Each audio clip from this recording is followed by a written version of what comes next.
السلام عليكم. يلا نقول بسم الله الرحمن الرحيم ونعمل مع بعض العيش الفينو. بما ان الدراسة بدأت بقى وبنحتاج كل يوم سندوتشات للولاد، تعالوا بقى نعمل العيش الفينو بطريقة سهلة وبسيطة كده في البيت وبأسهل مكونات. معايا كيلو دقيق ومعلقة صغيرة من الملح او اقل كمان معلقة، وهحط 3 معالق لبن بودر. لبن البودر محسن للعجينة وكمان بيزود القيمة الغذائية. هقلبهم كده على بعض زي ما احنا شايفين، وما ننساش زي ما احنا متفقين واحنا شغالين بنصلي على الرسول عليه الصلاة والسلام، وبنسبح وبنستغفر وبنكبر وبنحمد ربنا على كل النعم اللي بيديها لنا. كمان هحط معلقتين كبار بيكنج باودر علشان بيخلي العجينة هشة كده وخفيفة. هقلب كل المكونات الجافة دي مع بعض وهسيبها على جنب لحد لما اجهز الخميرة بتاعتي. صلوا على الرسول عليه الصلاة والسلام في الكومنتات، ولو عجبتك الوصفة ما تنسيش تسيبيلي تعليق علشان تساعديني. معايا كوباية مية فترة، يعني لا هي سخنة ولا هي باردة زي دمع العين. هحط عليها 3 معالق سكر. عايزة تقللي من السكر مفيش مشكلة، عايزة تكتري مفيش مشكلة، بس عشان ما تبقاش العجينة يعني معسلة شوية او حلوة زيادة. وباكت خميرة فورية او معلقة ونص خميرة. هقلب بقى الخميرة كده وهسيبها على جنب لحد لما تخمر. طبعا المقطع اللي انا بحط فيه الخميرة على الدقيق النور اتقطع فما تصورش، لكن انا سبتها لحد لما تخمر عشان اتأكد انها شغالة، وبعدين نزلت بيها على العجينة بتاعتي. دي كوباية مية. هجهز كمان كوباية على جنب علشان هنزل بالمية شوية بشوية على الدقيق، لان احنا عارفين ان نوع الدقيق بيختلف من نوع للتاني، فهنزل حبة حبة لغاية لما اشوف هتاخد معايا قد ايه. العجينة بتاعتي اخدت 1.5 كوباية مية، ممكن معاكي تاخد زيادة ممكن تاخد اقل على حسب نوع الدقيق اللي بتستخدميه. هعجن بقى كده، ولما احس ان العجينة خلاص اتلمت معايا ومش محتاجة مية تاني هنزل ب1.5 معلقة زيت زي ما احنا شايفين كده. هعجن بقى فيها لحد لما تشرب كمية الزيت كلها اللي انا حطيتها وتبقى معايا عجينة ناعمة وملساء زي ما احنا شايفين كده. اعجني بقى فيها 10 دقايق ربع ساعة، ما تمليش يعني، علشان العجينة تبقى ناجحة معاكي وتديكي نفس النتيجة اللي احنا بنشتريها من بره. انا هنزلها بقى من الطبق طبعا لان الطبق فيه بقية عجين فبيلزق جامد، فهنزلها على الرخامة بتاعتي. طبعا الرخامة نضيفة ومتعقمة ومتنضفة كويس جدا. اعجني بقى فيها كويس قوي وما تستعجليش زي ما احنا شايفين كده. هفضل اعجن فيها لحد لما احس انها اتلمت معايا. عجينة العيش الفينو بتبقى ملزقة شوية. اعجني بقى كده 10 دقايق ربع ساعة زي ما احنا شايفين. ما ننساش ندعي لأهلنا في غزة، ربنا يرحم شهدائهم ويشفي جرحاهم وينصرهم يا رب نصر عاجل غير آجل، ويطعمهم من جوع ويأمنهم من خوف. اللهم آمين يا رب العالمين. بصوا طريقة العجن دي بدخل فيها هوا علشان لما تخمر معايا تديني النتيجة اللي أنا عايزاها. هعجن حوالي 10 دقايق ربع ساعة بالشكل اللي انتوا شايفينه ده. اتلمت بقى معايا العجينة، وطبعا بحط في ايدي زيت كده عشان اعرف اتحكم فيها. هجيب طبق بقى نضيف احط فيه شوية زيت صغيرين واحط العجينة في الطبق واسيبها بقى تخمر. هتاخد حوالي معايا نص ساعة ساعة الا ربع، ما تستعجليش عليها. انا ولعت فرن البوتاجاز وطفيته علشان يبقى دافي عشان تخمر بسرعة. خرجي بقى، بص كده خمرت اهي. خرجي بقى منها الهواء، ضروري تخرجي منها الهواء علشان تخمر تاني مرة لما تتشكل وتنجح معاكي. بصوا العجينة ما شاء الله طرية وهشة زي القطنة.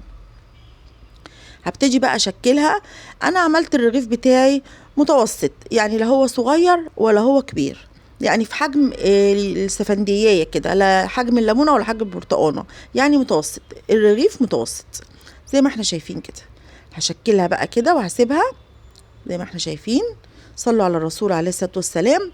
كيلو الدقيق طلع لي حوالي 21 رغيف. ما شاء الله الرغيف مليان بقيمة غذائية نضيفة، عاملاه في البيت ضمناه. انتي اللي عارفة انتي حاطة فيه ايه، وما فيهوش اي حاجة تخافي منها يعني. بصوا هشكلها بالراحة كده دواير صغيرة على حجم اللي انت عايزاه. عايزة اقل من كده اعملي، عايزة اكبر من كده اعملي، بس الحجم ده كويس يعني. هو الرغيف كده في الايد يتاكل كله مرة واحدة.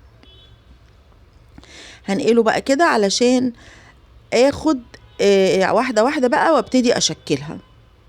هغطيه بس كده عشان وشه ما ينشفش، وهفرده بقى فردة اسطوانية، وهخليه لا هو سميك ولا هو رفيع زي ما احنا شايفين كده.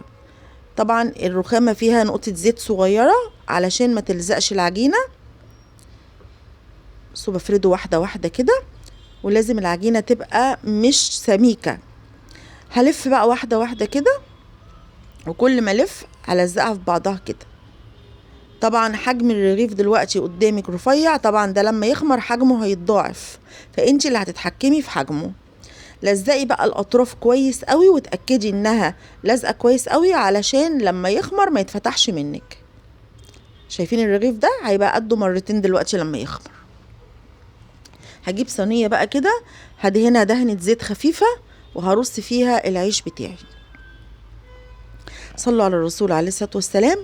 واعملي كل حاجة في البيت لولادك انضف واحسن. وانا من انصار بصراحة الستات اللي بتعمل حاجة في البيت. الحاجة بره غالية ومش مضمونة، ودلوقتي خلي بالنا ان الافران عليها ضغط، فهتلاقي الرغيف مش خمران كويس، هتلاقيه مش منخول كويس. فلا، اعملي في البيت احسن. زي ما احنا شايفين كده، هعمل قدامكم بس 3 رغيفة وهكمل الباقي مع نفسي بقى. بصوا الجمال، بيتقفل معايا بسرعة، بتتفرد معايا بسرعة. العجينة خفيفة جدا معايا، ريحتها حلوة قوي. هخلص بقى الكمية كلها وهسيبها تخمر. اخد معايا قد ايه؟ اخد معايا حوالي ساعة. وما تستعجليش عليه، سيبيه يخمر براحته علشان يديكي النتيجة الناجحة ويبقى هش من جوه وخفيف. والله احنا يعني ولادي اكلوه حاف من كتر حلاوة طعم العجينة وريحتها جميلة زي ما احنا شايفين كده. طبعا انا مش قايسه الرغيف بالمقاس، يعني اللي بيطلع معايا ممكن ما يبقاش واحد قد التاني، احنا اللي هناكله في البيت طبعا زي ما احنا شايفين كده. وتسمي الله طول ما انت واقفه، وبسم الله وما شاء الله الحاجه تطلع معاكي فيها بركه وجميله. اقفلي، بس اهم حاجه تقفلي الاطراف كويس عشان لما بيخمر بينفش وممكن يفتح معاكي تاني لو مش مقفول كويس.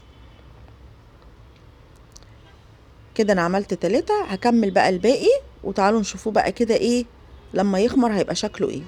طبعا الحجم بيتضاعف، فسيبيه يخمر براحته، ما تستعجليش عليه. زي ما احنا شايفين كده كملت الكمية كلها. هغطيه بقى وهسيبه. طبعا المطبخ سخن مطرح ما كنت مولعه الفرن وطفياه، هسيبه بقى يخمر براحته. هقعد بقى مع نفسي كده واسيبه بقى لما تقريبا اشم ريحة العجينة. تعالوا نشوفه بقى لما يخمر هيبقى شكله ايه. العجينة بسيطة وسهلة، مش مكلفة خالص، واحسن من بره. ولما تيجي تشيليه في التلاجة بتشيليه في اكياس، كل 5 ترغيفة كده في كيس في الفريزر. ولما بتيجي تطلعيه بتطلعيه قبلها ب10 دقايق، هيفك معاكي كأنك لسه خبزاه. بصوا بقى كده لما خمر حجمه الضعف ازاي. بصوا الرغيف بقى مرتين قده مرتين.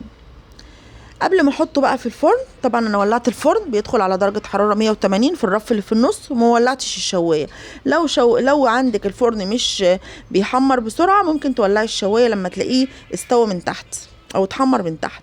شويه ميه بسكر بقى كده وادهني الوش. عايزه تدهني حليب ادهني، بس انا دهنته ميه بسكر بيديني نتيجه رائعه. بيبقى وش العجينه كده بوش الرغيف بيلمع كده وشكله حلو، وانت بتاكليه كده بيبقى مسكر. هدهنه بقى قبل ما ادخله الفرن، هدهنه بالميه بمسكر دي او بحليب بسكر زي ما انت عايزه، وهدخله في الفرن. وتعالوا نشوفوا بقى النتيجه الرائعه. حقيقه النتيجه ابهرتني. اعملي كل حاجه في البيت والله صدقيني راحه ليكي وتوفير وقت ومجهود، وكمان حاجه انت ضمناها وعاملاها لاولادك في البيت. انا لما جيت اشيله شيلته في علبه. بصوا النتيجه تحفه تحفه تحفه. انا ما ولعتش الشوايه والله. اول ما يطلع من الفرن غطيه وسيبيه علشان الوش ما ينشفش حبه كده، يعني 10 دقايق كده، وبعدين سيبيه بقى يبرد. بصوا عامل زي القطنه، جميل جدا وطعمه حلو. بصوا من جوه كمان، هفتحه كده بالمقص. والله الكاميرا ظالمه لونه. بصوا من جوه جميل ازاي وخفيف وطعمه حلو قوي. الف هنا وشفا. لو عجبتك الوصفه ما تنسيش تعملي رايك وتسيبي لي تعليق علشان بتساعديني. يلا بقى نشيله في العلبة. انا جبت علبة كده بصوا الجمال، بصوا لونه عامل ازاي وريحته جميلة. جبت علبة وحطيت فيها العيش اللي انا مش هستخدمه اليوم ده، وحطيت من فوق الوش 2 مناديل كده علشان لو في بخار ولا حاجة ما يبوظش وش الرغيف زي ما احنا شايفين كده. وحطيه في التلاجة، وعايزة تحطيه في الفريزر حطيه قبل ما تستخدميه، هتطلعيه قبلها ب10 دقايق هتلاقيه فك معاكي وطرى وبقى جميل كأنك لسه عاملاه. هحط بس منديلين كده عشان لو لسه دافي البخار ما يبوظهوش، وهشيله في التلاجة. ألف هنا وشفا على كل اللي أكل منه، ألف هنا وشفا على كل حد عندنا لقمة. ومتنسيش تعملي لي لايك وشير وسلام.